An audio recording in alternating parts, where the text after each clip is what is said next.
Hi friends, welcome back to our channel. ఈరోజు అయితే నేను జ్యూసీగా చాలా టేస్టీగా రవ్వ లడ్డు అయితే తయారు చేశాను. సో చూస్తున్నారు కదా, ఇప్పుడు వచ్చేవన్నీ శ్రావణ మాసం పండగలే కదండి. ఈజీగా నైవేద్యం అనేది ప్రిపేర్ చేసేసుకోవచ్చు, సింపుల్గా టేస్టీగా వితిన్ మినిట్స్లో అయిపోద్ది అనమాట. సో ఇంకా మన ఛానల్ సబ్స్క్రైబ్ చేయలేదా అయితే ప్లీజ్ లైక్ చేసి సబ్స్క్రైబ్ చేసి సపోర్ట్ చేయండి. సో మరైతే ప్రాసెస్లోకి వెళ్దామండి. ఫస్ట్ అయితే నేను కళాయిలోని 3 స్పూన్స్ నెయ్యి అయితే తీసుకున్నాను. అలాగే హాఫ్ కప్ జీడిపప్పు. ఫస్ట్ అయితే జీడిపప్పు మనం ఒక 5 to 8 మినిట్స్ మనం వేయించుకోవాలి. తర్వాత కిస్మిస్ యాడ్ చేసుకోవాలండి. ఎందుకంటే జీడిపప్పు కిస్మిస్ ఒకేసారి వేస్తే కిస్మిస్ వేగిపోయి జీడిపప్పు అనేది వేగదు. ఇప్పుడు చూడండి, కిస్మిస్ అనేది వేగిందా అని ఎలా తెలుస్తుందండి, మనకి బబుల్స్లో ఫామ్ అవుతుంది. సో ఇప్పుడు జీడిపప్పు కిస్మిస్ అయితే కొంచెం వేగిపోయి కాబట్టి తీసేసి మనం పక్కన పెట్టుకుందాము. చూస్తున్నారు కదా, ఇలాగా గోల్డెన్ కలర్లోకి వచ్చాక వీటిని తీసేసి పక్కన పెట్టేసుకొని ఇదే నెయ్యిలోని 2 కప్స్ నూకైతే నేను తీసుకున్నాను. గోధుమ నూక అండి. 2 కప్స్ గోధుమ నూక తీసుకొని బాగా వేయించుకోవాలన్నమాట. మనకి పచ్చివాసన అనేది పోవాలి. చూడండి, అడుగు నుంచి మీదకి అలాగా నేను వేపుకోవాలన్నమాట. ఫ్లేమ్ అనేది సిమ్లోనే ఉండాలి, లో ఫ్లేమ్లోనే మనం నూకను వేపుకోవాలి.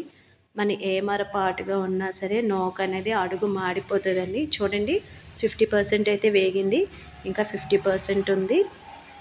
సో దీనికి మనకి ఓపిక అవసరం. చాలా నిదానంగా వేపుకోవాలి. ఫ్లేమ్ అనేది మీడియంలోనే ఉండాలి, గుర్తుపెట్టుకోండి.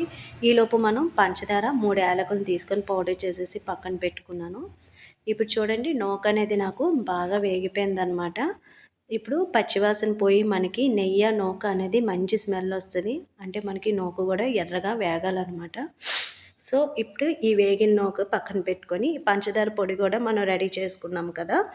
ఇప్పుడు ఇప్పుడు ఈ నులివెచ్చగా ఉన్నప్పుడే జీడిపప్పు కిస్మిస్ యాడ్ చేసేసుకోవాలి. అలాగే పంచదార పొడిని కూడా యాడ్ చేసేసుకొని ఒక 1 సెకండ్ స్పూన్తోని కొంచెం మీదకి కిందకి కలుపుకుంటే కనుక మనకి ఈ పంచదార అనేది నూకలోని నులివెచ్చగా ఉంటుంది కాబట్టి కొంచెం త్వరగా మనకి ఇంకుతుంది అనమాట. సో ఇదేనండి ఇందులో ఉన్న టిప్పు. నులివెచ్చగా ఉన్నప్పుడే పంచదార పొడిని వేసుకుంటే కనుక మనకి టేస్ట్ జ్యూసీగా వస్తుందన్నమాట. అంటే వెచ్చగా ఉన్నప్పుడు ఈ పంచదార పొడిని నూక అబ్జర్వ్ చేసుకుంటుంది. ఇప్పుడు ఇదైతే బాగా కలిపేసుకోవాలి, జీడిపప్పు కిస్మిస్ ఈ పంచదార పొడి అన్నీ కలిసేలాగా. ఇప్పుడు ఇదైతే రెడీ అయిపోయింది. ఇప్పుడు ఇది లడ్డు బైండింగ్ కోసం నేను హాఫ్ కప్ అయితే మిల్క్ యాడ్ చేసుకుంటున్నాను. ఈ మిల్క్ తీసుకోవడం వల్ల కూడా లడ్డు జ్యూసీగా చాలా టేస్ట్ బాగుంటుందండి మనం తినేటప్పుడు. ఇప్పుడు చూసారు కదా, ఇలా బాగా కలిపేసుకొని లడ్డు అనేది నేను తయారు చేసుకుంటాను, చూపిస్తాను.